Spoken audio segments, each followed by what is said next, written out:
നമ്മളിന്ന് ചെറിയൊരു വ്ളോഗ് എടുക്കാമെന്നാണ് വിചാരിക്കുന്നത്. ടെസ്റ്റ് ചെയ്ത് നോക്കണതാണ്. നിങ്ങളുടെ അഭിപ്രായം നിങ്ങൾ കമൻറ്റിൽ പറയണം.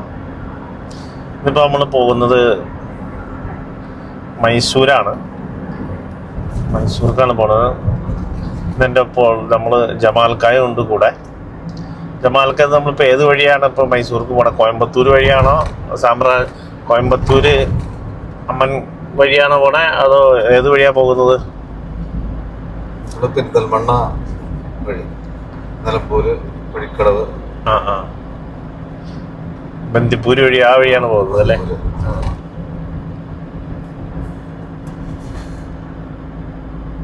നമ്മൾ രാവിലെ തന്നെ ആയതുകൊണ്ട് തിരക്കൊന്നുമില്ല റോഡിലല്ലേ? കുഴപ്പമില്ല. കാലടി, അങ്കമാലിയൊക്കെ വളരെ ശാന്തമാണ്. ചുരുളി കഴിഞ്ഞ് കഴിഞ്ഞാൽ ആകെ നമുക്കാകെ പ്രശ്നം, ട്രാഫിക് ബ്ലോക്കൊക്കെ വരും. മഴയും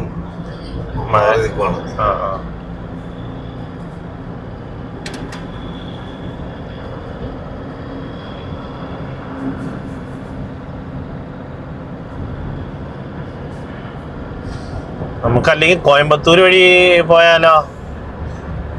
കോയമ്പത്തൂർ അമ്മൻ കോവിൽ വഴി നമ്മുടെ കോയമ്പത്തൂർ വഴി പോവാം നമുക്ക്. അതാ നല്ലത്. നമ്മുടെ സത്യമംഗലം കാട് വഴി പോവാം നമുക്ക്. അതുവഴി പോയാൽ മതി. അപ്പൊ പിന്നെ നമുക്ക് അധികം ട്രാഫിക് ഇല്ലല്ലോ, നമുക്ക് സ്ട്രൈറ്റ് ഓടിച്ചു പോവാം. അപ്പൊ നമ്മള് അവിനാശിന്നല്ലേ ലെഫ്റ്റ് തിരിയണ്ടേ? നമുക്ക് നിലമ്പൂര് വഴി പോകണ്ട നമുക്ക്. സ്ട്രൈറ്റ് റോഡ് നമുക്ക് കിട്ടുകയും ചെയ്യും.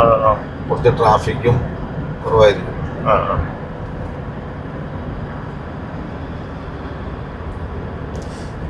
വീരപ്പന്റെ കാണാറുന്നല്ലേ സത്യമംഗലം? വീരപ്പൻ അടക്കി ആടോണ്ടിരുന്ന സ്ഥലമാണല്ലോ.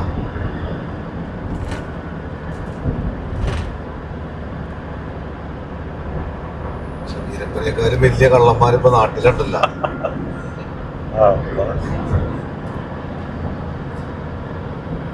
ഇന്നലെ വി ഡി സതീശൻ 10,000 കോടിയുടെ ടാറ്റയുടെ നിക്ഷേപം വരുമെന്ന് പറഞ്ഞ് വീമ്പിളക്കി. ഏതവസാനം നാഷണൽ ചാനലുകാരൊക്കെ പോയി ടാറ്റയുടെ ഓഫീസുമായി കോണ്ടാക്ട് ചെയ്ത് കഴിഞ്ഞപ്പോൾ അങ്ങനൊരു പദ്ധതി ഞങ്ങൾക്കില്ല, കേരളത്തിലും ഇല്ല, ഇന്ത്യയിലെ ഒരു സ്ഥലത്തും ഇല്ല എന്ന് പറഞ്ഞ് എന്ത് ചെയ്തു. അതുകൂടാതെ ആശാൻ വി ഡി സതീശൻ വലിയ മുഖ്യമന്ത്രിയൊക്കെ ആയിരുന്നല്ലോ. ഇപ്പൊ KSU അധ്യക്ഷനെ കണ്ടിട്ട് പുള്ളി മൈൻഡ് പോലും ചെയ്തില്ല.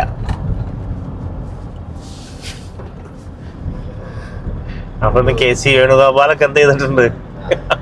ഫേസ്ബുക്ക് പോസ്റ്റ് ഇട്ടിട്ടുണ്ട്, KSU-കാരനാണെന്നൊക്കെ പറഞ്ഞ്. പിണറായിനേക്കാളും വലിയ ധാഷ്ട്യാണ് ഇപ്പൊ കാണിച്ചോണ്ടിരിക്കുന്നത്.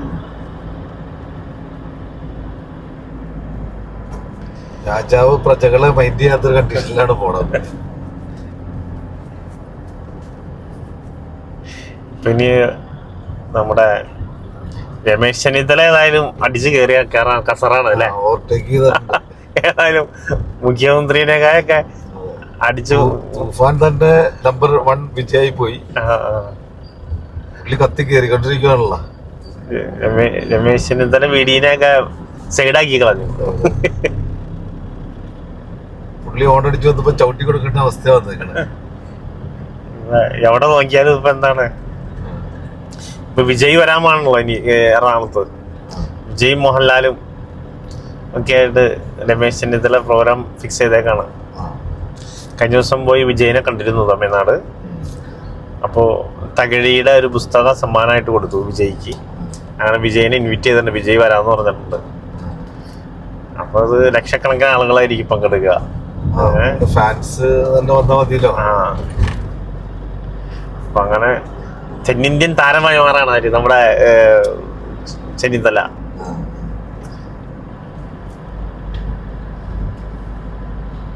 പോളടിക്കാൻ അറിയാവുന്ന ആൾക്കാരിൽ പന്ത് കിട്ടിയവർ പോളടിക്കും. അതിന് വീടിനെയൊക്കെ അങ്ങോട്ട് സൈഡാക്കി.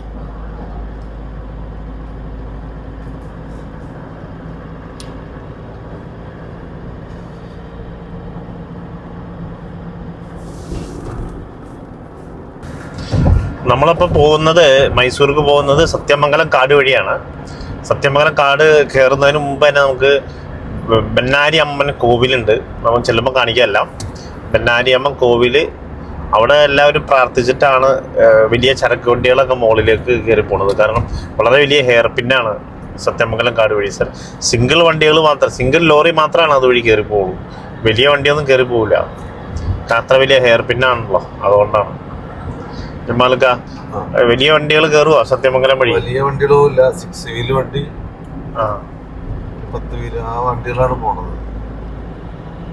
കട്ടായി എയർപിന്നിൽ കട്ടായി തിരിച്ചു പോകാനായിട്ടുള്ള സാഹചര്യ കുറവുണ്ട്. നമുക്കെപ്പോഴും മൈസൂർക്ക് പോകുമ്പോൾ, പെരുമ്പാവൂരിൽ നിന്ന് മൈസൂർക്ക് പോകുമ്പോൾ ലാഭം നമുക്ക് നല്ല വഴി ഏതായാലും അത് തന്നെയാണ്.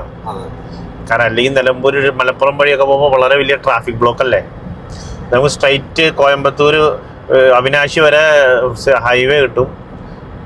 NH ഹൈവേയിൽ നമുക്ക് കറക്റ്റ് ചെയ്ത് പോവാം.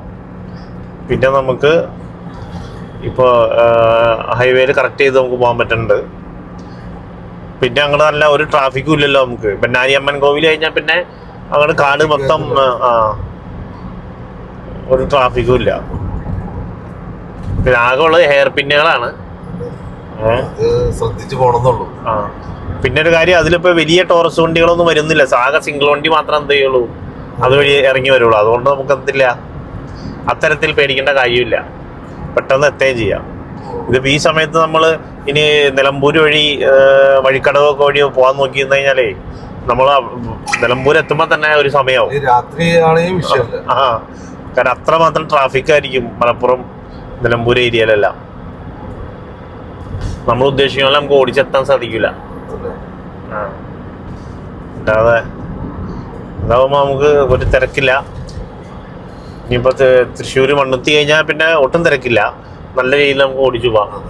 സ്ട്രൈറ്റ് നല്ല കത്തിക്കയറി പോകാൻ പറ്റും.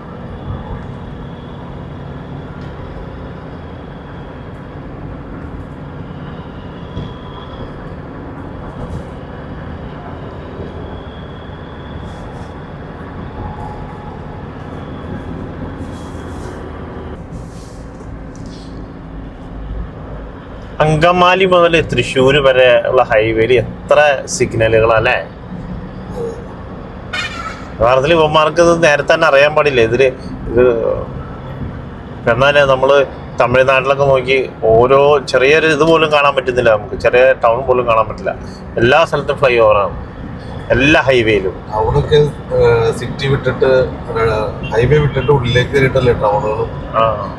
പക്ഷെ എന്നാലും ഞാൻ പറഞ്ഞ ചെറിയ ഗ്രാമങ്ങളൊന്നും കാണൂലല്ലോ നമ്മൾ. ഇപ്പോൾ ഉദാഹരണത്തിന് നമ്മൾ ചിത്രദുർഗയിൽ നിന്ന് നമ്മൾ ഹോസ്പിറ്റൽ പോണ വഴിക്ക് നേരത്തെ ആദ്യം സിംഗിൾ റോഡ് ആണെന്നല്ലോ, ഇപ്പോൾ 4 ലൈൻ ആക്കിയല്ലോ. അന്നുണ്ടായിരുന്ന ഒരു ഗ്രാമം പോലും ഇപ്പോൾ നമ്മൾ അതിൽ കൂടെ പോകുമ്പോൾ ഗ്രാമങ്ങളൊക്കെ എവിടെ പോയി വിചാരിക്കുന്നു. വല്ല ചെറിയ ചെറിയ ഗ്രാമങ്ങളെല്ലാം ഫ്ലൈ ഓവർ വെച്ച് കടത്തിയിട്ടേക്കാം. അതും NH തന്നെയാണ്. ഗ്രാമങ്ങളൊക്കെ നിലവിലുള്ള അതേ സ്ഥലത്ത് തന്നെ ഉണ്ട്. പക്ഷേ ഫ്ലൈ ഓവർ വന്നപ്പോ എല്ലാം ഭാഗത്തായി പോയി. ഇവിടെ എല്ലാ സ്ഥലത്തും നോക്കി ഇത്ര വലിയ തിരക്കോ, ഒരു സ്ഥലത്തും ഫ്ലൈ ഓവർ ഇല്ല, ഒന്നുമില്ല. ഇവന്മാര് അത്ര ചെലവ് ചുരുക്കിയാണ് കേരളത്തിൽ വന്നപ്പോൾ എന്ത് ചെയ്തേക്കണത്, ഹൈവേ പണിത് വെച്ചാൽ. എന്നിട്ട് ഇപ്പം 4-5 ഫ്ലൈ ഓവർ പണിയുണ്ട്. അത് ഭൂമി മൊത്തം ബ്ലോക്കാക്കി ആകെ പ്രശ്നമാക്കി. ഏറ്റവും അവസാനം ഹൈക്കോടതി ഇടപെട്ടിട്ടാണ് ഇവരെന്ത് ചെയ്തത്. ഹൈക്കോടതിയുടെ മേൽനോട്ടത്തിലാണ് ബ്ലോക്ക് മാറ്റാനുള്ള നിർദ്ദേശങ്ങൾ വന്നിട്ട് ബ്ലോക്ക് മാറ്റാനുള്ള നടപടിക്രമങ്ങൾ സ്വീകരിച്ചത്. അത് ചെയ്തപ്പോൾ തന്നെ മര്യാദക്ക് ചെയ്താൽ മതി. അത് ഡിസൈൻ ചെയ്യണവർക്ക് അറിയാലോ. അവർ കേരളത്തിലും തമിഴ്നാട്ടിലും ആന്ധ്രയിലും തെലുങ്കാനയിലും മഹാരാഷ്ട്രയിലും എല്ലാം ചെയ്യുന്ന ആൾക്കാർ തന്നെയാണല്ലോ നാഷണൽ ഹൈവേ അതോറിറ്റി. പക്ഷെ കേരളത്തിൽ വരുമ്പോൾ മാത്രം അവർക്ക് എന്താണ്, അവർ വേറെ തരത്തിലാണ് കാര്യങ്ങൾ നീക്കണേ. അതെന്താന്ന് മനസ്സിലായിട്ടില്ല. ബുദ്ധിമാന്മാരും ടെക്നോളജിയും എഞ്ചിനീയേഴ്സും ബ്രില്യന്റ് ആയിട്ടുള്ള ആളുകളുടെ കേരളത്തിലെ അവസ്ഥയാണ്. പക്ഷെ വേറെ കാര്യമുണ്ട് കേട്ടോ. ഈ കേരളത്തില് ആണ് ഒരു ഇത്തരത്തിലുള്ള നിലപാട്. ഇപ്പൊ നമ്മള് ഈ പറഞ്ഞ പോലെ ഹോസ്പിറ്റലിൽ നിന്ന് ബാംഗ്ലൂർ കഴിഞ്ഞ് ബാംഗ്ലൂരിൽ നിന്ന് നാസിക്കിന് പോകുന്ന വഴിയാണ്. ചിത്രദുർഗയിൽ നിന്ന് റൈറ്റ് കട്ട് ചെയ്തിട്ടാണ് ഹോസ്പിറ്റൽ എന്ന സ്ഥലമുണ്ട്. അങ്ങോട്ട് പോകുന്ന വഴിക്കുള്ള റോഡിനെ കുറിച്ചാണ് ഞങ്ങൾ പറയണത്. ഒരു സിംഗിൾ റോഡായിരുന്നു, ഇപ്പൊ അത് 4 ലൈൻ ഹൈവേ ആക്കി മാറ്റി. അപ്പോൾ അവിടെ ഒത്തിരി ഗ്രാമങ്ങളുണ്ടായിരുന്നു. എല്ലാ ഗ്രാമങ്ങളും അവർ ഫ്ലൈ ഓവർ വെച്ച് കവർ ചെയ്ത് വിട്ടേക്കാണ്. ഇവിടെ നമ്മുടെ നാട്ടിൽ അങ്കമാലിൽ പോലും ഒരു ഫ്ലൈ ഓവർ ഇല്ല. അങ്കമാലിലില്ല, കാലടിയിലില്ല, പെരുമ്പാവൂരില്ല, എന്തുകൊണ്ട് ഒരു സ്ഥലത്ത് ബന്ധില്ല. ഇനി വൈറ്റിലയിൽ തന്നെ ഫ്ലൈ ഓവർ വേണത് അശാസ്ത്രീയമായിട്ടാണ്. അവിടെ താഴ്ത്തു വന്ന ആളുകൾ എങ്ങനെ കൊണ്ടുവന്ന് നോക്കി മുകളിലേക്ക് നോക്കിയിരിക്കുകയാണ്. ഇതാണ് നമ്മുടെ നാട്ടിലെന്ത് അവസ്ഥ. അത് നാഷണൽ ഹൈവേ അതോറിറ്റി തന്നെയാണ് ഇതെല്ലാം പണിയുന്നത്. ആലോചിക്കണം കേട്ടോ. നമ്മൾ ഓർക്കണമൊക്കെ, നമ്മൾ ഒറീസക്ക് പോയ സമയത്ത് നമ്മുടെ സ്ഥലത്ത് വഴി തെറ്റിയിട്ട് നമ്മൾ തിരിച്ചപ്പോ ഒരു ഫ്ലൈ ഓവറുള്ള സ്ഥലത്ത് ആകെ ഒരു പെട്ടിക്കട മാത്രമേ ഉള്ളൂ. അങ്ങനെ നമ്മൾ തിരിച്ചു വരേണ്ട സമയത്ത് മണ്ണുത്തി വന്നപ്പോ നിരാഹാര സമരം നടന്നത്. എന്തിനു വേണ്ടിയായിരുന്നു അത് നിരാഹാര സമരം മണ്ണുത്തിയിൽ ഉണ്ടായിരുന്നത്? നമ്മുടെ അടിപ്പാത. ആ, അടിപ്പാത വേണമെന്ന് പറഞ്ഞിട്ട് ഫ്ലൈ ഓവർ വേണമെന്ന് പറഞ്ഞിട്ട് ഫ്ലൈ ഓവർ മണ്ണുത്തിയില്. ആ മണ്ണുത്തിയിൽ ഫ്ലൈ ഓവർ ആദ്യം ഇവർ ഡിസൈൻ ചെയ്തിട്ടുണ്ടായിരുന്നില്ല. നിങ്ങൾ ആലോചിക്കണം കേട്ടോ. തൃശ്ശൂര് മണ്ണുത്തിയിൽ ഫ്ലൈ ഓവർ ഡിസൈൻ ചെയ്തിട്ടുണ്ടായിരുന്നില്ല. അവിടുത്തെ ജനങ്ങൾ നിരാഹാരം കിടന്നിട്ടാണ് അത് ഫ്ലൈ ഓവർ കിട്ടിയത്. എന്നാൽ മറ്റുള്ള സംസ്ഥാനങ്ങളിലൊന്നും ഈ പ്രശ്നങ്ങളൊന്നും തന്നെ ഇല്ല. എന്ത് ചെയ്യാൻ പറ്റും? നമ്മളോട്, കേരളത്തോട് വേറെ നയമാണ് നാഷണൽ ഹൈവേ അതോറിറ്റിക്ക്.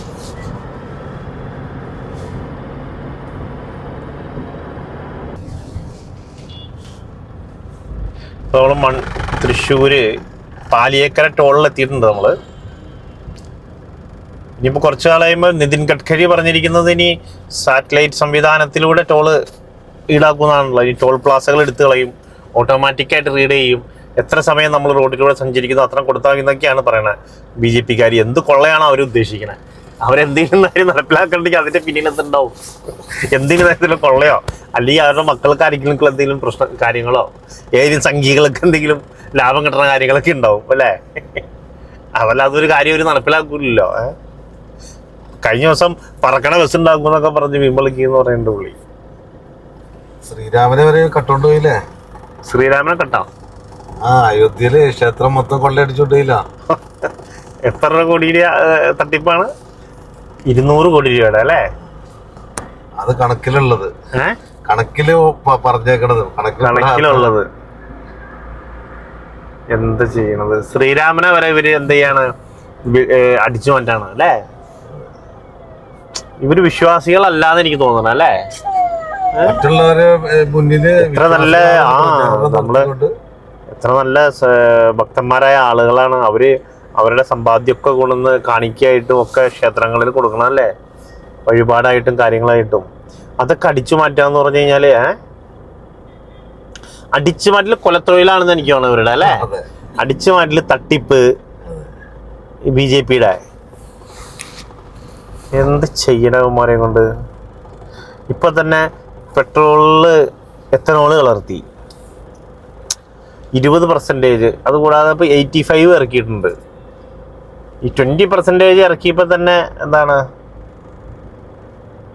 ബൈക്കുകളിലും ഒക്കെ, ബൈക്കൊക്കെ കംപ്ലൈന്റ് ആണ്. ബൈക്കിലെ കാർബറേറ്റർ, അതിന്റെ ഓസുകളൊക്കെ ദ്രവിച്ചു പോകുന്നത്, അങ്ങനെ ഒത്തിരി പ്രശ്നങ്ങൾ ഉണ്ട് അല്ലേ? ഇനിയിപ്പോ വലിയ വണ്ടികളൊന്നും ടൈം ബോണ്ടായിട്ട് ഒരു സ്ഥലത്ത് സാധനം മെറ്റീരിയലോ സപ്ലൈയിലോ നടക്കൂല. ഡീസലിൽ വരെ ഇപ്പൊ മിക്സ് ചെയ്യാൻ പാടെന്നാ പറയണേ. അത് എത്തനോൾ തന്നെ വേറെ കൺവേർട്ട് ചെയ്തിട്ട്. ഏതായാലും നിതിൻ ഗഡ്കരിയുടെ മക്കൾ ഏതായാലും എന്തായി? കോടീശ്വരന്മാരായി. കാരണം 148 കോടി ജനത്തിന്റെ ബിസിനസ്സല്ലേ ലഭിക്കണേ. 1-2 ലോകത്തെ ഏറ്റവും വലിയ ജനസംഖ്യയുള്ള ഒരു രാഷ്ട്രം. ആ രാഷ്ട്രത്തിന്റെ ബിസിനസ് ലഭിക്കാന്ന് പറഞ്ഞാൽ നിസ്സാര കാര്യമല്ലല്ലോ. എങ്ങനെയാണെങ്കിലും നിതിൻ ഗഡ്കരിയുടെ മക്കളേതായാലും രക്ഷപ്പെട്ടു അല്ലേ? നല്ല വരുമാനം ലഭിച്ച് ഏറ്റവും വലിയ ജനസംഖ്യയുള്ള ഒരു രാഷ്ട്രത്തിന്റെ ബിസിനസ് ലഭിക്കല്ലേ? 148 കോടി ജനമുള്ള രാജ്യത്തിന്റെ. ഇന്നലെ ഹൈഡ്രജൻ ട്രെയിൻ ഉദ്ഘാടനം ചെയ്തിട്ടുണ്ടല്ലോ പ്രധാനമന്ത്രി.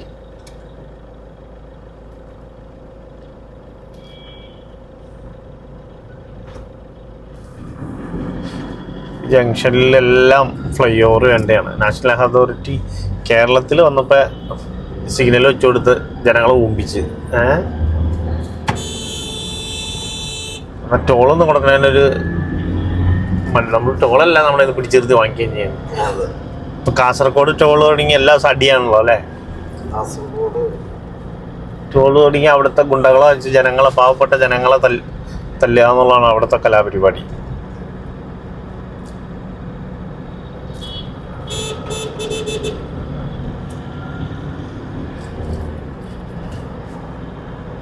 ടോളെല്ലാം ഇപ്പോൾ വളരെയധികം ടോൾ ചാർജൊക്കെ കൂട്ടിയില്ലേ. ഇപ്പൊ എവിടെ എത്തിയ മലക്ക നമ്മള്? മണ്ണുത്തി ഫ്ലൈ ഓവർ കയറാൻ പോണം. തൃശ്ശൂരാണ് നമ്മുടെ ഈ മെക്കാനിക്കലിന്റെ ഒക്കെ ഒരു കേരളത്തിന്റെ ക്യാപിറ്റൽ എന്ന് എനിക്ക് തോന്നാം അല്ലേ? പണ്ടത്തെ പട്ടാള മാർക്കറ്റ് എന്ന് അറിയപ്പെടുന്ന മാർക്കറ്റ്, സാധനങ്ങളെല്ലാം കിട്ടണം. പിന്നെ തൃശ്ശൂർ പൂരം, നമ്മുടെ മെക്കാനിക്കൽ ഐറ്റംസ് അല്ലേ? ഒത്തിരി ഇൻഡസ്ട്രി ഉണ്ട് തൃശ്ശൂർ.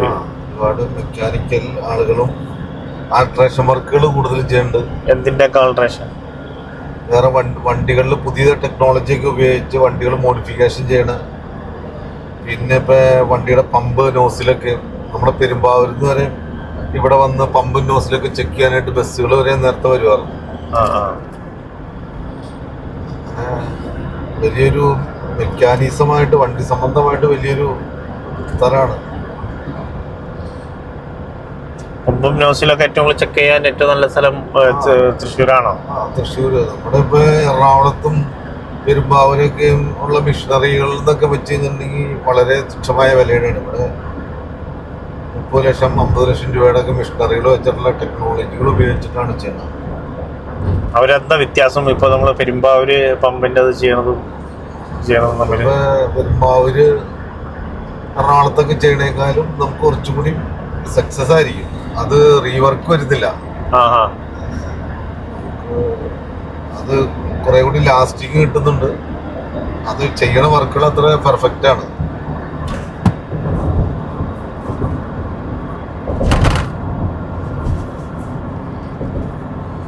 മൈലേജുകളൊക്കെ ക്ലിയർ ആവോ തൃശ്ശൂര് വന്ന് ചെയ്ത് കഴിയുമ്പോ?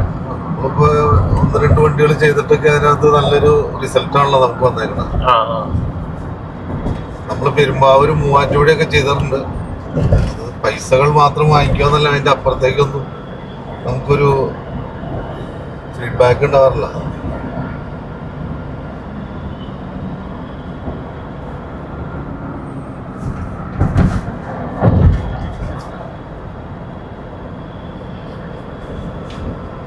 മണ്ണുത്തിയത് പിന്നെ അങ്ങോട്ട് നല്ല കലക്കൻ റോഡാണ് അല്ലേ? അത്യാവശ്യം ഫ്ലൈ ഓവറുകളൊക്കെ ഉണ്ട് താനും അത്യാവശ്യം സ്ഥലങ്ങളിൽ. പക്ഷെ വേറെ കാര്യമുണ്ട് കേട്ടോ, ഇത് നമ്മള് ആലോചിക്കേണ്ട കാര്യം, നമ്മള് നേരത്തെ ഏറ്റവും പ്രശ്നബാധിതമായി കിടന്നിരുന്ന റോഡാണ്. ഹൈവേ ഒക്കെ പൂർത്തിയാക്കിയെങ്കിലും കുതിരാന്റെ ഭാഗത്തും ഒന്നും എന്തേ ഉണ്ടായിരുന്നില്ല. മണ്ണുത്തി മുതല് പാലക്കാട് വരെയുള്ള ഹൈവേ ഒന്നും പറ്റിയിട്ടുണ്ടായിരുന്നില്ല. ഏറ്റവും അവസാനം ഹൈക്കോടതിയുടെ മേൽനോട്ടത്തിൽ ഹൈക്കോടതി മോണിറ്റർ ചെയ്ത് പ്രത്യേക സംഘത്തെ വെച്ചാണ് എന്ത് ചെയ്തത്, ഈ വർക്ക് പൂർത്തീകരിച്ചത്. പാലക്കാട് എത്തിയാലും വാളയാറ് കൂട്ടിമുട്ടാനായിട്ട് കണ്ടമാനം കാലതാമസം വന്നു. അത്ര സമയമെടുത്ത് നമ്മൾ എന്ത് ചെയ്യണേ. കുതിരാൻ എന്ന് പറഞ്ഞു കഴിഞ്ഞാല് യഥാർത്ഥത്തിൽ ഇത് നമ്മുടെ ഈ വെസ്റ്റേൺ ഗാഡ്സിന്റെ ഒരു ഗ്യാപ്പ് ഉണ്ട് 40 കിലോമീറ്റർ തന്നെ. ആ ഗ്യാപ്പിൽ പെടുന്ന സ്ഥലമാണ് ഈ കുതിരാന്റെ മലയുടെ ഭാഗം തോന്നുന്നു. പീച്ചി ഡാം ഒക്കെ അതിന്റെ ഒരു സൈഡായിട്ട് വരുവാണല്ലോ. കുതിരാനിൽ എത്ര ആളുകളെ മരിച്ചേക്കണം അല്ലേ? ഇപ്പൊ ആ തുരങ്കപാത വന്നതുകൊണ്ട് അത്രയും ആളുകളുടെ ജീവൻ രക്ഷിക്കാൻ സാധിക്കുന്നുണ്ട്. 5 മണിക്കൂറൊക്കെ നമ്മള് ബ്ലോക്കിൽ പെട്ടിട്ടുണ്ടല്ലോ. മണ്ണുത്തി കഴിഞ്ഞാൽ അങ്ങനെ ബ്ലോക്കിൽ കിടക്കണം. എത്ര സമയം എടുത്താ കുതിരാൻ പാസ് ചെയ്തുകൊണ്ടിരുന്നേ? എത്ര ആളുകളാ മരിച്ചത് അല്ലേ?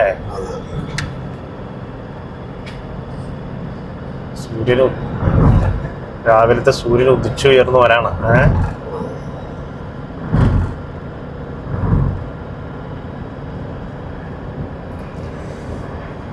ഇവിടെയാണ് കാർഷിക സർവകലാശാല മണ്ണുത്തിയിലാണല്ലോ. നല്ല ഏക്കർ കണക്കില് സ്ഥലമുണ്ട്. കാർഷിക സർവകലാശാലയുടെ ഗേറ്റാണ് ഇപ്പൊ നമ്മൾ കടന്നത്.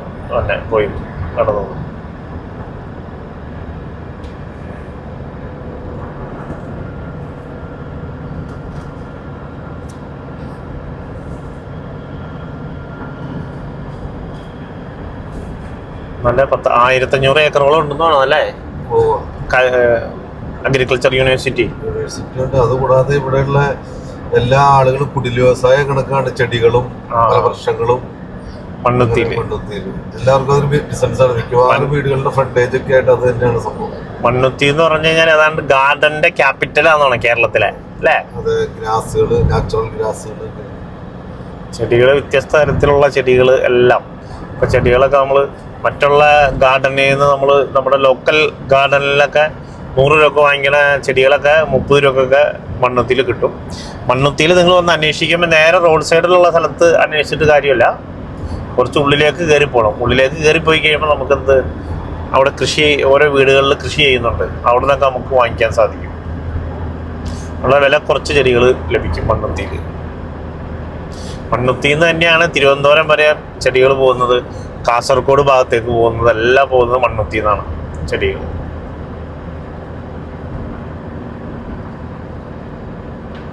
പാലക്കാടിന് പ്രത്യേക ഭംഗിയാണ് അല്ലേ? പാലക്കാടിലെ ഗ്രാമങ്ങളെല്ലാം ആളുകളും അതേപോലെ ശാന്തരാണ്. പാലക്കാട്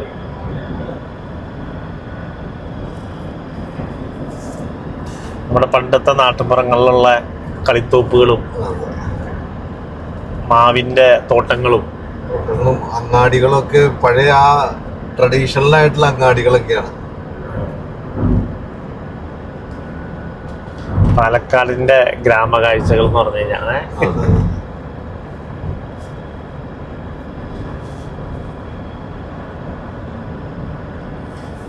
അത്ര കാത്തിരുന്നാലും നമുക്ക് മണ്ണുത്തി ടു പാലക്കാട് നല്ല റോഡ് കിട്ടി. കാര്യം ഒത്തിരി സമയം പിടിച്ചു, ഒത്തിരി പ്രശ്നങ്ങളുണ്ടായിരുന്നു.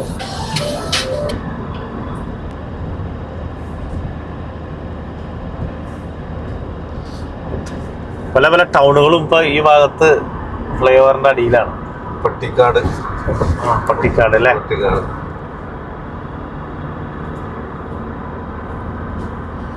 പട്ടിക്കാട് വലിയൊരു ടൗണാണ്. ഉള്ളിലേക്ക് മാറി വലിയ ഏരിയകൾ, എല്ലാ സംവിധാനങ്ങളും ഉണ്ട്. ഹോസ്പിറ്റലുകള്, സ്കൂളുകള്, എല്ലാ സംവിധാനമുള്ള ഒരു ടൗണാണ്.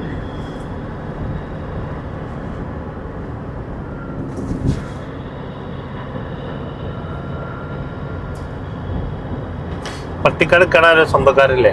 സ്വന്തക്കാരുടെ മാമാടെ വീടുണ്ടല്ലേ? ആൽപ്പാറ പീച്ചി ഡാമിലേക്ക് പോണ വഴി. പീച്ചി ഡാമിലേക്ക് പോണ വഴിക്കാം.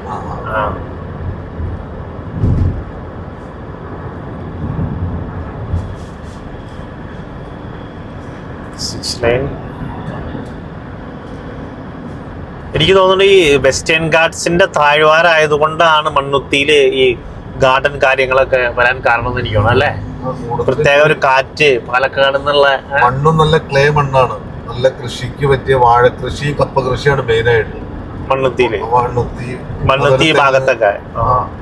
തെങ്ങിനകത്തൊക്കെ നല്ല കായ്ഫലമുള്ള തെങ്ങുകളൊക്കെയാണ്. എങ്കിലും നല്ല ഈ വെസ്റ്റേൺ ഗാർഡ്സിന്റെ താഴ്വാരം എന്ന രീതിയിലേ, പശ്ചിമഘട്ടത്തിന്റെ താഴ്വാരം എന്ന രീതിയിലുള്ള ഒരു പാലക്കാടൻ കാറ്റ് എപ്പോഴും ഈ മണ്ണുത്തി ഭാഗത്തുണ്ടാവും, അല്ലേ? സാധാരണ സ്ഥലത്ത് അങ്ങനെ ഭൂമിശാസ്ത്രപരമായ പ്രത്യേകതകൾ കൂടി ഉണ്ട് എന്ന് എനിക്ക് തോന്നുന്നു. നമുക്കറിയില്ല, ഇത് വീഡിയോ കാണുന്ന ആരെങ്കിലും ഇതിനെ കുറിച്ച് അറിയാമെങ്കിൽ ഒന്ന് കമന്റ് ചെയ്യണം കേട്ടോ. ഭൂമിശാസ്ത്രപരമായ പ്രത്യേകതകൾ കൂടി ഉണ്ടാവാൻ സാധ്യതയുണ്ട്. കാരണം വെസ്റ്റേൺ ഗാർഡ്സിന്റെ താഴ്വാരാണല്ലോ മണ്ണുത്തി. ഇപ്പൊ കഴിഞ്ഞ ദിവസം നമ്മുടെ പൂനെ മുംബൈ എക്സ്പ്രസ് ഹൈവേയിലാകെ മഴ പെയ്ത് തുരങ്കപാതകളൊക്കെ ഇടിഞ്ഞു വീണല്ലോ. നമുക്ക് ഈ മണ്ണുത്തി ടു കുതിരാൻ ഭാഗത്ത് കൂടെ സഞ്ചരിക്കുമ്പോൾ അതേ ഫീലിംഗ് തന്നെയാണ് നമുക്ക് ഈ പൂനെ എക്സ്പ്രസ് ഹൈവേയിലെ തുരങ്കപാതകളുടെ ഭാഗത്ത് ചെല്ലുമ്പോൾ ഉണ്ടാവുന്നത്. അതൊക്കെ ശ്രദ്ധിച്ചിട്ടുണ്ടോ? കാരണം അതും വെസ്റ്റേൺ ഗാർഡ്സിന്റെ ഏരിയ തന്നെയാണ്. അതുകൊണ്ടാണ് നമുക്ക് അതേ ഫീല് ലഭിക്കാൻ കാരണം. ഈ ഇപ്പൊ നമ്മൾ യാത്ര ചെയ്യുന്ന അതേ സ്ഥലം പോലെ നമുക്ക് തോന്നും. പൂനെ മുംബൈ എക്സ്പ്രസ് ഹൈവേയിലൂടെ നമുക്ക് യാത്ര ചെയ്യുമ്പോൾ അക്കഡേറ്റ് ആണല്ലേ? ഈ അക്കഡേറ്റല്ലേ കഴിഞ്ഞ ദിവസം ആളുകളൊന്ന് വളരെ വ്യാപകമായി കുളിച്ച് പ്രശ്നമുണ്ടായി, പിന്നീട് ഇപ്പൊ നിരോധനം ഏർപ്പെടുത്തിയത്. കുളിക്കുന്നത് നിരോധനം ഏർപ്പെടുത്തിയ അക്കഡേറ്റ് അല്ലേ? നല്ല പഴക്കമുണ്ട് അല്ലേ? പക്ഷെ വേറെ കാര്യമുണ്ട്, ഇത് കൃത്യമായിട്ട് റൂട്ട് പരിചയമില്ലാത്തവരാണെങ്കിൽ അതിന്റെ മീഡിയന്റെ ഭാഗത്ത് കയറും. നല്ല പരിചയമുള്ളവർക്ക് പ്രശ്നമല്ല, അല്ലാത്ത ആളുകൾ വരുമ്പോഴേ, ഇപ്പം കഴിഞ്ഞ ദിവസം തന്നെ കണ്ടില്ലേ, UP-ൽ LPG-യുടെ വാഹനം നേരെ വന്ന് ടോൾ പ്ലാസയുടെ മീഡിയനും ഇടിച്ച് ഗ്യാസ് ചോർന്ന് അപ്പം തന്നെ പൊട്ടിത്തെറിച്ച് 10 ആളുകളോളം മരിച്ചു. ഉറങ്ങിപ്പോയതായിരിക്കും ഡ്രൈവർ അല്ലേ, അല്ലാതെ അങ്ങനെ സംഭവിക്കുമോ? ആ, കുതിരാന്റെ മലനിരകളാണ് കാണുന്നത് അല്ലേ. സൂര്യൻ ഉദിച്ചുയർന്ന് നിൽക്കാണ്. സമയം രാവിലെ 8 മണിയാണ്. 8 മണിയുടെ ഉദിച്ചുയർന്ന് നിൽക്കുന്ന സൂര്യനെയാണ് നമ്മൾ ഈ കാണുന്നത് കേട്ടോ. മണ്ണുത്തിക്ക് മുമ്പുള്ള കുതിരാന് മുമ്പുള്ള ഹൈവേ ആണ് നമ്മൾ കാണുന്നത്. നമ്മളിപ്പോൾ ഇനി നേരെ കുതിരാൻ തുരങ്കത്തിലേക്കാണ് പ്രവേശിക്കാൻ പോണത്.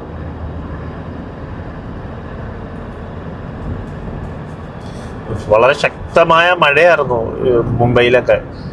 ഒത്തിരി ആളുകൾക്ക്, ഒത്തിരി വീടുകൾക്കെല്ലാം നാശനഷ്ടങ്ങൾ സംഭവിച്ചിട്ടുണ്ട്. ഹൈവേ, റോഡ് എല്ലാം തകരാറിലായി. ആ എക്സ്പ്രസ് ഹൈവേയിൽ പോകുന്ന അതേ ഫീല് നമുക്ക് എവിടെ കിട്ടുന്നുണ്ട്? ഈ ഹൈവേയിൽ നമുക്ക് കിട്ടുന്നുണ്ട്. അതിൻ്റെ കാരണം ഈ വെസ്റ്റേൺ ഗാട്സ് തന്നെയാണ് ആ ഹൈവേയുടെ പശ്ചാത്തലവും എന്നുള്ളത് കൊണ്ടാണ്. ഓൾമോസ്റ്റ്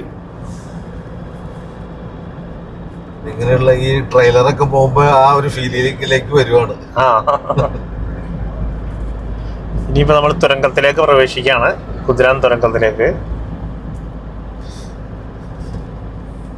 ഏകദേശം എനിക്ക് തോന്നുന്നു മുംബൈ പൂനെ ഹൈവേയില്, എക്സ്പ്രസ് ഹൈവേയില് 10ഓളം തുരങ്കപാത ഉണ്ടെന്ന് എനിക്ക് തോന്നുന്നു. 10ഓളം തുരങ്കപാത. ഒത്തിരി വെസ്റ്റേൺ ഗാട്സിലെ ഒത്തിരി മലകളെ കീറി മുറിച്ചിട്ടാണ് പൂനെ മുംബൈ എക്സ്പ്രസ് ഹൈവേ നിർമ്മിച്ചേക്കുന്നത്. ഇതുപോലെ തന്നെ ഒരു തുരങ്കപാത ഹോസ്പിറ്റലുണ്ട്. ഓർക്കുള്ള ഹോസ്പിറ്റൽ നമ്മൾ ചിത്രദുർഗന്ന് കട്ട് ചെയ്ത് നാസിക്കിന് പോകുന്ന വഴിക്ക് അവിടെ ഒരു ഡാമുണ്ട്. ഹോസ്പിറ്റൽ തുരങ്കപാതയോട് ചേർന്ന്. തുംഗഭദ്ര ഡാമാണോ അല്ലേ? തുംഗഭദ്രയാണോ? പേര് മറന്നുപോയി.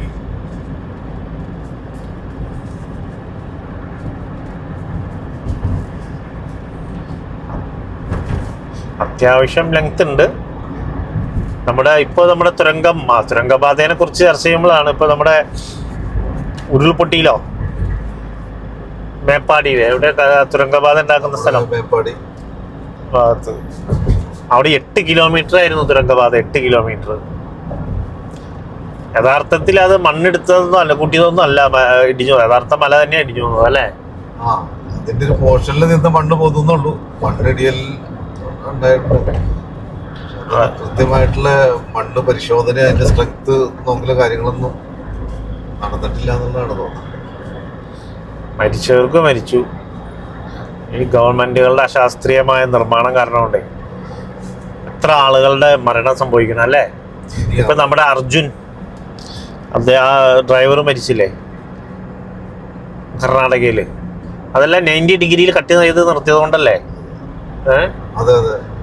90 ഡിഗ്രിയിലാണ് എന്ത് ചെയ്തുകൊണ്ടിരുന്നത്? മലകൾ കട്ട് ചെയ്ത് നിർത്തിയായിരുന്നത്. ഇനി അടുത്ത ദുരന്തം വരാൻ പോകുന്നത് എവിടെയാണ്? അടിമാലി, അതായത് നേര്യമംഗലത്ത് നിന്ന് മൂന്നാറിന് പോകുന്ന ഹൈവേ പണിതേക്കണതാണ്. എല്ലാ സ്ഥലത്തും മണ്ണെടുത്ത് നിർത്തിയേക്കണത്. ഇപ്പോൾ നിങ്ങൾ ആരെങ്കിലും പോകുന്നുണ്ടെങ്കിൽ ശ്രദ്ധിച്ചോ, 90 ഡിഗ്രിയിലാണ് എന്ത് ചെയ്തിട്ടുള്ളത്?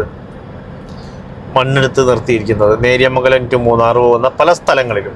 എന്നിട്ട് വെറും 1 മീറ്റർ ഹൈറ്റിൽ സംരക്ഷണ ഭിത്തി കൊടുത്തിട്ടുണ്ട് അത്ര വലിയ മലകൾക്ക്. അത്യാവശ്യം മരങ്ങളൊക്കെ നിന്ന് മണ്ണൊലിപ്പൊക്കെ തടഞ്ഞ് നിർത്തിയിരുന്ന മലകളെ ഇടിച്ച് നിരത്തി 90 ഡിഗ്രിയിലാക്കി വെച്ച് വെറും 1 മീറ്റർ മാത്രം സംരക്ഷണ ഭിത്തി കൊടുത്ത് നിർത്തിയേക്കാണ് നേര്യമംഗലം മുതൽ മൂന്നാർ വരെയുള്ള റോഡ് നിർമ്മിക്കുന്നതിന് പ്രശ്നമല്ല. പക്ഷേ ഈ സംരക്ഷണ ഭിത്തികൾ എന്ത് ചെയ്യണം?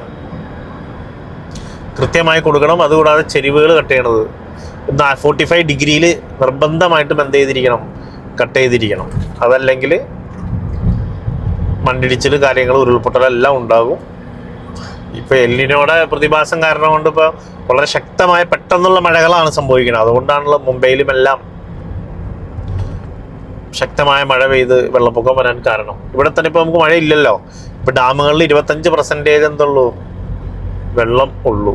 പല സ്ഥലങ്ങളിലും ഈ കഴിഞ്ഞ വർഷമൊക്കെ ഈ സമയത്ത് എക്സസ് ഓവർഫ്ലോ വന്ന സ്ഥലത്ത് വറ്റി വരണ്ട് കിടക്കാണ് ഡാമുകളൊക്കെ. മുംബൈയിൽ അതിന് ഒരാഴ്ച മുന്നേ മൊത്തം സർക്കാരിന്റെ ഓർഡർ ഉണ്ടായിരുന്നല്ലോ, കാറ് കഴുകരുത്. അത്തരത്തിൽ നിൽക്കുമ്പോൾ പെട്ടെന്ന് മഴ പെയ്തു, പെട്ടെന്ന് വെള്ളം തുറന്നണക്ക് വെള്ളം ചാടൂല്ലേ ഇത്. പെട്ടെന്ന് വെള്ളപ്പൊക്കം. അന്ന് പറഞ്ഞ പോലെ തന്നെയായിരിക്കും നമ്മുടെ ഇവിടെയും. ഇപ്പൊ മഴയില്ല, പക്ഷെ മഴ വരുമ്പോൾ പെട്ടെന്നായിരിക്കും വരിക. ഈ വർഷം അങ്ങനെ തന്നെയാണ്, അടുത്ത വർഷം അങ്ങനെ തന്നെയാണ് വരിക. അപ്പൊ അതുകൊണ്ട് എല്ലാവരും മുൻകരുതലായിട്ട് ഇരിക്കണം. എസ്പെഷ്യലി നമ്മുടെ മലമേഖലയിൽ താമസിക്കുന്ന ആളുകൾ, യാത്ര ചെയ്യുന്ന ആളുകളെല്ലാം ഏറ്റവും കൂടുതൽ ഭയക്കേണ്ട ഒരു സ്ഥലമാണ് ഇപ്പൊ നമ്മൾ നേരത്തെ സൂചിപ്പിച്ച നേര്യമംഗലം ടു മൂന്നാർ. ഞങ്ങളെല്ലാം ഒന്നും സംഭവിക്കാതിരിക്കട്ടെ, എല്ലാവരും പ്രാർത്ഥനകളിൽ ഉൾക്കൊള്ളിക്കുക. മലയോര മേഖലകളിൽ താമസിക്കുന്ന നമ്മുടെ സഹോദരന്മാരുടെ ജീവൻ സുരക്ഷയ്ക്ക് വേണ്ടിയും അവർക്ക് യാതൊരുവിധ പ്രകൃതി ദുരന്തങ്ങളൊന്നും സംഭവിക്കാതിരിക്കാനും എല്ലാവരുടെയും പ്രാർത്ഥനകളിൽ ഉൾക്കൊള്ളിക്കുക. കാരണം നമ്മുടെ ഇപ്പോൾ ഇനി വരാൻ പോകുന്ന മഴകളും ചങ്കിടിപ്പാണ് നമുക്ക്. കാരണം ഇപ്പോൾ അറിയാം, മുംബൈയിലും പല സ്ഥലങ്ങളിലും ഇപ്പോൾ ഓൾറെഡി വെള്ളപ്പൊക്കം കാര്യങ്ങളൊക്കെ ഉണ്ടായി കഴിഞ്ഞു. ഇനി നമുക്ക് ഏത് നിമിഷവും നമ്മുടെ അടുത്ത് എത്താം. നമ്മളും ആ ഭീഷണിയിൽ നിന്ന് ഒഴിവല്ല, അല്ലേ? സർക്കാർ സംവിധാനങ്ങളൊക്കെ ഡയലോഗ് മാത്രമേ ഉണ്ടാവുള്ളൂ. ആളുകൾ, കാരണം അവർക്ക് ഇപ്പം തന്നെ ചെയ്യാലോ. ഇപ്പം തന്നെ ആ 2-3 പ്രാവശ്യം താക്കീത് കൊടുത്തു എന്നൊക്കെ പറയണു. നമ്മുടെ വയനാട്ടിലെ തുരങ്കപാതയുടെ അവിടെ പോയിട്ട് താക്കീത് കൊടുത്തിട്ട് എന്താ കാര്യം? അവരെ ആ സാധനം സ്റ്റോപ്പ് ചെയ്യിക്കണമായിരുന്നല്ലോ. അതിനു മുമ്പ് തന്നെ. പിന്നെ ഇവിടെ എന്തിനാന്നേ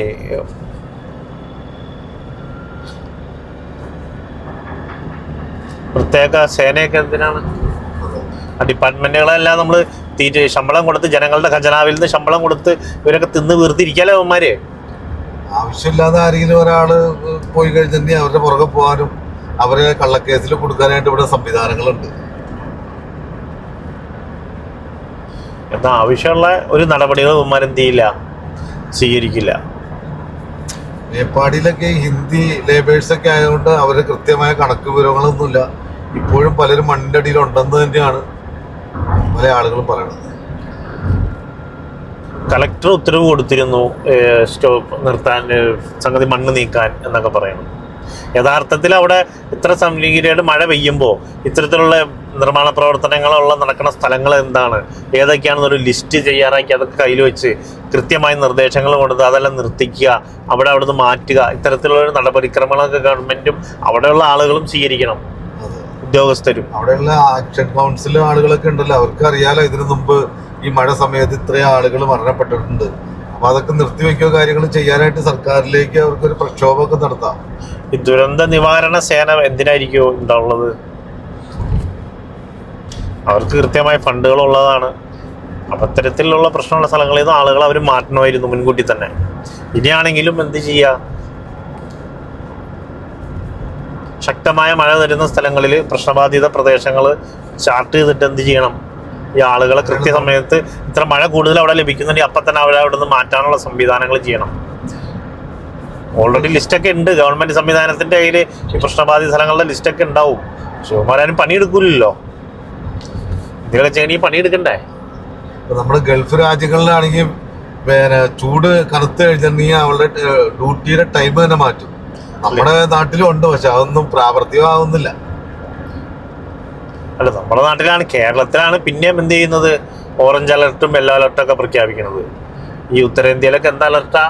അവിടെ കിടന്ന ആളുകൾ മരിക്കാന്ന് മാത്രമേ ഉണ്ടാവുള്ളൂ.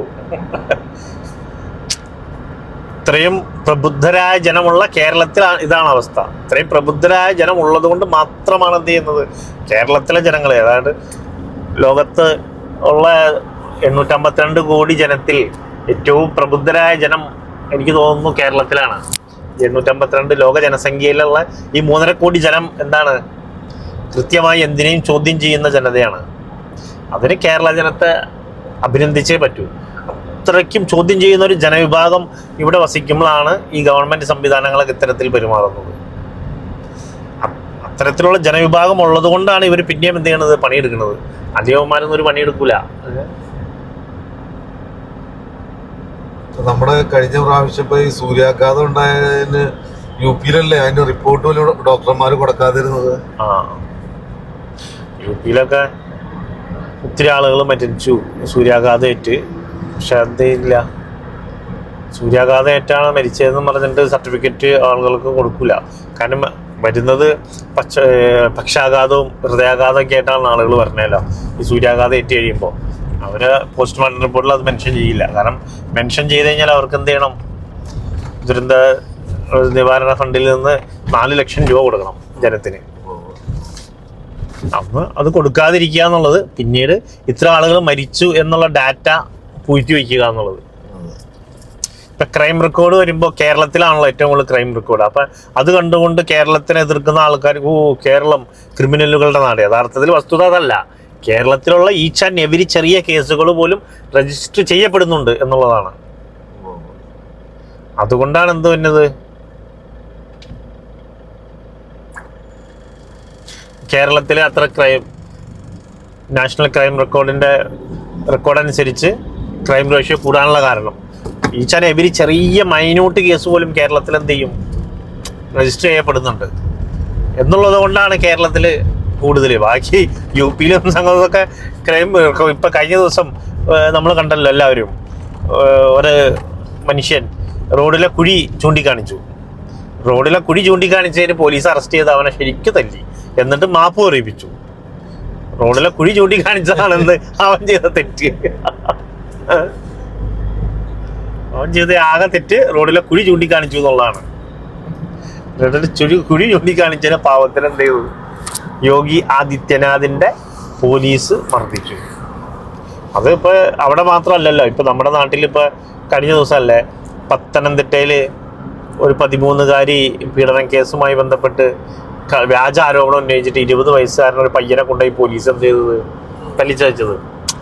അതൊക്കെ എന്താ കാരണം എന്ന് പറഞ്ഞു കഴിഞ്ഞാൽ വളരെ കൃത്യമാണ് അതിൻ്റെ കാര്യങ്ങൾ.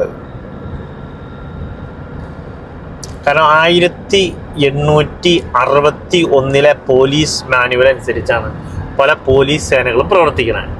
ഇപ്പം കേരളത്തിൽ 2011 കേരള പോലീസ് മാനുവൽ ജേക്കബ് പുന്നൂർ സാറിൻ്റെ ഒക്കെ കൂടി ചേർന്ന് ഉണ്ടാക്കിയെങ്കിലും അത് പഴയ വീഞ്ഞ് പുതിയ കുപ്പിയിലാക്കിയെന്ന് മാത്രമേ ഉള്ളൂ. അതിലെന്തല്ല വേറെ വ്യത്യാസങ്ങളൊന്നും എന്ത് ചെയ്തിട്ടുള്ള വന്നിട്ടില്ല. ആളുകളും ഇതൊക്കെ ഒറ്റ ഇത് തന്നെയാണ്. ഒറ്റ ഇത് തന്നെയാണ്. നമ്മൾ പറഞ്ഞതുപോലെ ഈ 1861 പോലീസ് മാനുവലാണ് ഒട്ടുമിക്ക സംസ്ഥാനങ്ങളിൽ ഇപ്പോഴും ചെയ്തുകൊണ്ടിരിക്കുന്നത്. ഈ 1861 എന്ന വർഷത്തിനൊരു പ്രത്യേകതയുണ്ട്. മനസ്സിലായ ജമാൽക്കാക്ക്? എന്താണ് പ്രത്യേകത എന്ന് പറയാവോ? 1861 ഇവിടെ കുറച്ച് പുറകേട്ട് വരുമ്പോൾ 1857 എന്ന് പറഞ്ഞൊരു വർഷമുണ്ട്. ഈ 1857 പ്രത്യേകതയുണ്ട്. 1ാം സ്വാതന്ത്ര്യ സമരം ഇന്ത്യയിൽ നടന്ന സമയമാണ്. 1ാം സ്വാതന്ത്ര്യ സമരം. ഈ 1ാം സ്വാതന്ത്ര്യ സമരത്തിൽ ജനങ്ങൾ സൈന്യവും സംഘടിച്ച് നടത്തിയ ഒരു പ്രക്ഷോഭമായിരുന്നു. അപ്പൊ അതിൽ ബ്രിട്ടീഷുകാർക്ക് എന്ത് മനസ്സിലായി, ഈ ജനങ്ങളെ എപ്പോഴും ഭയപ്പെടുത്തി. അതായത് ഭരണകൂടത്തിന്റെ ഒരു യന്ത്രം എപ്പോഴും, ഒരു മിഷനറി എപ്പോഴും എന്ത് വേണം, ജനങ്ങളുടെ ഇടയിൽ വേണം, ജനങ്ങളെ ഭയപ്പെടുത്താൻ വേണ്ടി. അതിനുവേണ്ടി ഉണ്ടാക്കിയ ഒരു സംവിധാനമാണ് യഥാർത്ഥത്തിൽ ഈ പോലീസ് സേന എന്നുള്ളത് ബ്രിട്ടീഷുകാർ. അപ്പൊ അന്ന് 1861 പോലീസ് സേന നിർമ്മിച്ചപ്പോൾ ബ്രിട്ടീഷുകാരുണ്ടാക്കിയ പോലീസ് മാനുവലാണ് ഇന്ന് ഇന്ത്യയിലെ ഒട്ടുമിക്ക സംസ്ഥാനങ്ങളിലും എന്ത് ചെയ്യണത്, ഫോളോ അപ്പ് ചെയ്യണത്. എനിക്ക് തോന്നുന്നു മഹാരാഷ്ട്രയിലും കേരളത്തിലും മാത്രം പരിഷ്കരിച്ചെങ്കിലും അവിടെയെല്ലാം പഴയ വീഞ്ഞ് പുതിയ കുപ്പിയിൽ ഇറക്കിയെന്ന് മാത്രമേ ഉള്ളൂ. അല്ലാതെ എന്തില്ല വേറെ പ്രത്യേകിച്ച്. ഇതിൻ്റെ ഒരു പ്രത്യേകത എന്താണെന്ന് പറഞ്ഞു കഴിഞ്ഞാൽ, ഈ പോലീസ് മാനുവലിൻ്റെ ഒരു പ്രത്യേകത, അതിൽ ഫസ്റ്റ് മുൻഗണന നൽകുന്നത് ഭരണകൂടത്തിനാണ്. അതായത് ഇപ്പോൾ സ്റ്റേറ്റ് ഏത് ഭരണകൂടമാണോ ഭരിക്കുന്നത് അവരുടെ യഥാർത്ഥത്തിൽ അവർക്ക് വേണ്ടി തല്ലാനും കൊല്ലാനും നിൽക്കുന്ന ഒരു സംഘം എന്ന് തന്നെ പറയേണ്ട വരും. അതുകൊണ്ടാണ് പോലീസ് ജനങ്ങളെ നിങ്ങൾ നോക്കിയോ, എവിടെയാണെങ്കിലും ഒരു 2ാം കിട പൗരന്മാരായിട്ടാണ് എന്ത് ചെയ്യണത് ഈ പോലീസുകാർ കാണുന്നത്. അതിന്റെ കാരണം ഇതാണ്, അത് പോലീസുകാരുടെ പ്രശ്നം കൊണ്ടല്ല. പക്ഷെ എല്ലാ ആളുകളും നമുക്ക് ആ രീതിയിൽ പറയാൻ പറ്റില്ല. അതിനകത്ത് മാന്യന്മാരുണ്ട്. അത് എവിടെ ഉണ്ടാവില്ല. അത് നല്ല മനുഷ്യര് ചിലവരെ ഭയപ്പെടുത്തുക, കീഴ്പ്പെടുത്തുക. അല്ല, ഇതിലെന്താ പ്രശ്നം പറഞ്ഞാൽ ഈ പോലീസുകാരുടെ പ്രശ്നം കൊണ്ടല്ല അങ്ങനെ സംഭവിക്കുന്നത്. യഥാർത്ഥത്തിൽ ഇതിന്റെ ഒരു കിതാബുണ്ടല്ലോ, ബൈബിള്, എന്തിനും ഒരു രേഖയുണ്ടല്ലോ. ഇപ്പൊ ഒരു ഭരണകൂടം, ഇന്ത്യയുടെ പ്രവർത്തിക്കും ഭരണഘടന അനുസരിച്ച് പ്രവർത്തിക്കണം എന്ന് പറഞ്ഞതുപോലെ ഈ പോലീസ് മാനുവലിന്റെ പ്രത്യേക പ്രശ്നമാണത്. കാരണം ഈ പോലീസ് മാനുവൽ 1861 ബ്രിട്ടീഷുകാർ ഇന്ത്യൻ ജനതയെ അടിച്ചമർത്താൻ വേണ്ടി ഒരു സേനയെ രൂപീകരിക്കുകയും ആ സേന ജനങ്ങളെ ഭയപ്പെടുത്തി കീഴ്പ്പെടുത്തുക എന്നുള്ള നയത്തിന്റെ ഭാഗമായി ഉണ്ടാക്കിയതാണ്. അതുകൊണ്ടാണ് യു പിയിൽ എന്താ പോലീസ് ഇങ്ങനെ ചെയ്തത്? നമ്മൾ വിചാരിക്കും എന്താണ് ഒരു ജനാധിപത്യ രാഷ്ട്രത്തിൽ ഇത്തരത്തിലുള്ള കാര്യങ്ങൾ വരുമോ എന്ന്. യഥാർത്ഥത്തിൽ നമ്മൾ മനസ്സിലാക്കേണ്ട ഒരു കാര്യം, ജനാധിപത്യം ഇപ്പോൾ പുലർന്നിരിക്കുന്നതാകെ 1947 ഓഗസ്റ്റ് 15 നമുക്ക് സ്വാതന്ത്ര്യം കിട്ടി. ഓക്കെ, ശരിയാണ്. പക്ഷേ ഡെമോക്രാറ്റിക് പോലീസ് ഇതുവരെ എന്ത് ചെയ്തിട്ടില്ല, വന്നിട്ടില്ല. അതുകൊണ്ട് അതിൻ്റേതാണ് പ്രശ്നം. അപ്പോൾ ഇപ്പം തന്നെ കഴിഞ്ഞ ഇടതുപക്ഷ സർക്കാരിൻ്റെ സമയത്ത് തൃശ്ശൂരെല്ലാം കോൺഗ്രസ് നേതാവിനെ എല്ലാം തല്ലിച്ചതച്ചൊരു വീഡിയോ എല്ലാം പുറത്തു വന്നു. അപ്പോൾ ആ സമയത്ത് വ്യാപകമായി ഫേസ്ബുക്കിലും കാര്യങ്ങളിലും ഞങ്ങൾ വരട്ടെ, ഞങ്ങൾ പാഠം പഠിപ്പിക്കും എന്നാണ് എന്ത് ചെയ്യണത്, അവരെ സ്ഥലം മാറ്റും, അല്ലെങ്കിൽ അവരെ മാറ്റും. ഇപ്പം തന്നെ കണ്ടില്ലേ, പുതിയത് വന്നപ്പോൾ പുതിയ ഗവൺമെൻറ് അവരുടെ താല്പര്യമില്ലാത്ത ആളുകളെ മാറ്റി അവരുടെ താല്പര്യമുള്ള ആളുകളെ വെച്ചു. അങ്ങനെയാണല്ലോ മുന്നോട്ട് പോകുന്നത്. പക്ഷെ അവിടെ ചെയ്യേണ്ടത് അങ്ങനെയല്ല. യഥാർത്ഥത്തിൽ ചെയ്യേണ്ടത് പോലീസിനെ ഡെമോക്രാറ്റിക് പോലീസാക്കി മാറ്റാന്നാണ് ചെയ്യേണ്ടത്. ഇപ്പോഴും എന്താണ്, ആ 1861 പോലീസ് മാനുവലിന്റെ പഴയ കുപ്പിയിൽ പുതിയ കുപ്പിയിൽ പഴയ വീഞ്ഞ് ഒഴിച്ചത്. അതായത് 2011 കേരള പോലീസ് മാനുവൽ വന്നെങ്കിലും അത് ഡീറ്റെയിൽ ആയിട്ട് നമ്മൾ പരിശോധിച്ചാൽ നമുക്ക് മനസ്സിലാവും 1861 പോലീസ് മാനുവലിന്റെ അതേ സംഗതികൾ തന്നെയാണ് പലതും. ഒരു 90% ഇപ്പോഴും അതിലുള്ളത് നമുക്ക് മനസ്സിലാവും. അപ്പോൾ അതുകൊണ്ട് യഥാർത്ഥത്തിൽ പോലീസിലെ ഉദ്യോഗസ്ഥരുടെയും ആളുകളുടെയും പ്രശ്നം കൊണ്ടല്ല ഇങ്ങനെ സംഭവിക്കുന്നത്. യഥാർത്ഥത്തിൽ ആ പോലീസ് സേനയുടെ അതിൻ്റെ ഒരു രൂപീകരണ ലക്ഷ്യമുണ്ട്. ആ ലക്ഷ്യം ജനങ്ങളെ ഭീഷണിപ്പെടുത്തുക എന്നുള്ളതാണ്. അതുകൊണ്ടാണ് അത് കാലാകാലങ്ങളായി അത്തരത്തിലുള്ള ഒരു ചട്ടക്കൂടിലാണ് പോലീസ് സേന പ്രവർത്തിച്ചുകൊണ്ടിരിക്കുന്നത്. അതുകൊണ്ടാണ് യു പിയിൽ എന്ത് ചെയ്തത്, കൃത്യമായിട്ട് യോഗി ആദിത്യനാഥിന്റെ റോഡിൽ കുഴി കാണിച്ചു കൊടുത്തതിന് ഒരു പാവപ്പെട്ടവനെ പിടിച്ചുകൊണ്ടുപോയി തല്ലിച്ചയച്ച് അവനോട് മാപ്പ് പറയിപ്പിച്ചു. അതുപോലെ നിരന്തരം ഉത്തരേന്ത്യയിലും കാര്യങ്ങളിലെല്ലാം എന്താണ്, നിരന്തരമായി പോലീസ് പീഡനങ്ങളും കാര്യങ്ങളെല്ലാം പുറത്തു വന്നുകൊണ്ടിരിക്കുന്നത്.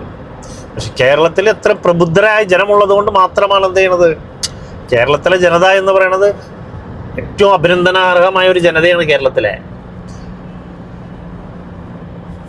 പക്ഷെ ചില മേഖലകൾ നമ്മളിപ്പോൾ രാവിലെ ബ്രേക്ക്ഫാസ്റ്റ് കഴിക്കാൻ വേണ്ടി നിർത്തിയിരിക്കുകയാണ്. പാലക്കാട് ഹൈവേയിലുള്ള മലബാർ റെസ്റ്റോറൻറ്റിലാണ് ഉപയോഗിക്കാൻ കയറുന്നത്. എന്തൊക്കെയാണ് ഉള്ളത് നമുക്ക് നോക്കാം.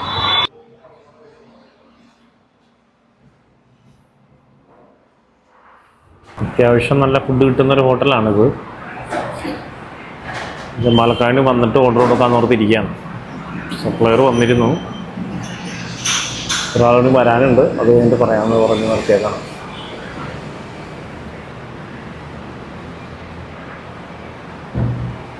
പാലക്കാട് ഹൈവേയിലാണ്.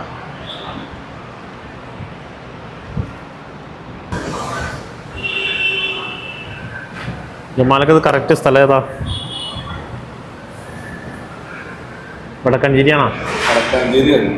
വടക്കഞ്ചേരി കഴിഞ്ഞില്ലേ നമ്മള്? സപ്ലയർ വന്നിട്ടുണ്ടായിരുന്നു, എന്താ വേണ്ടതെന്ന് ചോദിച്ചു.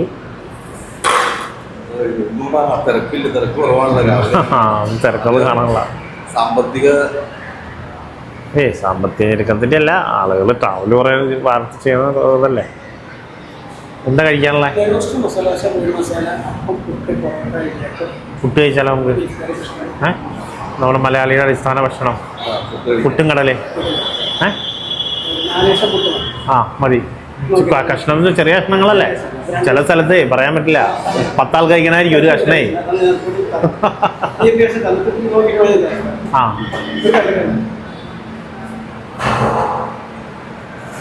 പറയാൻ പറ്റില്ലല്ലോ. നസീറിന് മാത്രമല്ല, എന്റെ വരവേൽപ്പിൽ മോഹൻലാൽ പറഞ്ഞ പോലെ പുട്ടും കടലയും തിന്നാൻ വേണ്ടി ഒന്ന് ഗൾഫിൽ നിന്ന് ഇങ്ങോട്ട് കയറി വന്നാലൊന്നും പോലെ ഞാൻ ആലോചിച്ചു എന്ന്. വരവേൽപ്പിലല്ലേ ബസ് മുതലാളിയായിട്ടുള്ളത്? ഗൾഫ് മോട്ടേഴ്സ് അന്ന് പറഞ്ഞ പോലെ പുട്ടും കടലയും. ഡ്രൈവറും. പക്ഷെ ഇന്നിപ്പോൾ അതിൻ്റെ ആവശ്യമില്ല ഗൾഫിലല്ലേ? ഇപ്പൊ ഇവിടുന്ന് അവിടെ ചെന്നവനെ ലീവിൽ വന്നു കഴിഞ്ഞാൽ എത്ര പെട്ടെന്ന് അങ്ങോട്ട് പോകാനല്ലോ. ഇതിവിടെ കിട്ടാത്ത കേരള ഭക്ഷണമൊക്കെയാണ് എന്ത് ചെയ്യണത് ഗൾഫിൽ കിട്ടുന്നത്. മോഹൻലാൽ പറഞ്ഞത് പുട്ടും കടലും കഴിക്കാൻ മാത്രമായിട്ട് ഞാനിത് കയറി വന്നാലത് പലപ്പോഴും ഞാൻ ആലോചിച്ചു അതാ പറഞ്ഞത്. അന്നൊന്നും അത്തരത്തിലുള്ള സാഹചര്യമൊന്നും ഉണ്ടായിരുന്നില്ലല്ലോ ഗൾഫിൽ. അന്ന് പോയ ആളുകൾ കഷ്ടപ്പെട്ട് അവരുണ്ടാക്കിയ ഫൗണ്ടേഷനിൽ നിന്നിട്ടാണ് എന്ത് ചെയ്തത്. അന്ന് പോയ ആളുകളുടെ ത്യാഗമാണ് ഇന്നത്തെ കേരളം. അത് പ്രവാസികളെല്ലാവരും എന്ത് ചെയ്യണം? സല്യൂട്ട് ചെയ്യണം. ഓരോ പ്രവാസികളുടെയും വിയർപ്പിലാണ് എന്തിരിക്കുന്നത്? കേരളത്തിൻ്റെ ഓരോ കല്ലും പടർത്തുയർത്തിയാണ്.